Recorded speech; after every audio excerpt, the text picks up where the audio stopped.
Henry the Squirrel. By Readworks.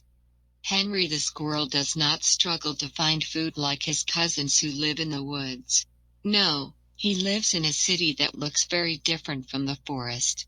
Even though the city he lives in is full of people, instead of trees, and has a lot more cars and roads than plants and insects, Henry finds that he is quite comfortable.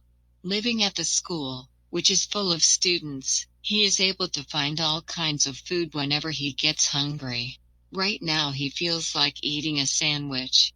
He looks for a student or teacher who is eating one. There, a tall girl in a green shirt, with a yellow backpack. In her hands she holds what looks like a grilled cheese. That sounds good. That looks good. That smells good. Henry watches the girl take a seat on a bench toward one of the edges. She puts down her backpack, leans back on the bench, and takes a big bite out of her sandwich. Seeing the girl enjoy the sandwich makes Henry really want some. He hops off the ledge he has been sitting on, and he lands on the opposite edge of the bench from the girl. He looks at the girl with his big, black eyes. His bushy tail twitches behind him. At first, the girl doesn't notice him because she is so focused on her sandwich.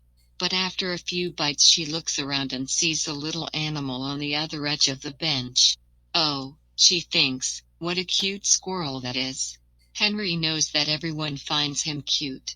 It helps him get close to people, look into their eyes, and ask for a bite of their food. He doesn't have to say anything at all. They wouldn't understand his words anyway, because his little face says it all.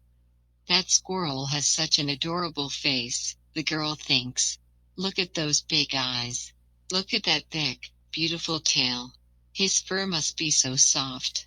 I wish I could pet the squirrel. Henry can tell from the look on the girl's face that she wants to pet him. He knows what to do. He leans closer to her, and as she stretches out her arm to pet him, he backs away, looking frightened. He sticks his tail out, too. The girl's face changes when Henry's face changes. Oh no, she thinks. I scared him when I tried to pet him. She wonders what she might do to calm the squirrel down. After all, she only wants to be his friend. She wants to play with him a little and sit beside Henry on the bench while she enjoys her sandwich. The sandwich. Aha.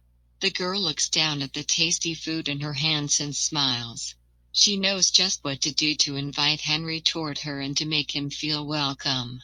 She tears off a piece of the sandwich and holds it in her hand. The cheese between the slices of bread is still hot, still thick, yellow, and melted. It looks golden. The bread is still firm and crisp. The girl stretches her hand back out toward Henry, but this time with a gift. Henry has been waiting for this moment. He is happy that he chose this girl in the green shirt and yellow backpack. He knew she would share her food with him. And Henry loves a good grilled cheese sandwich. He hops toward the girl and takes the piece of bread in his tiny paws. Next to the girl, he opens his mouth wide for a big bite. Delicious.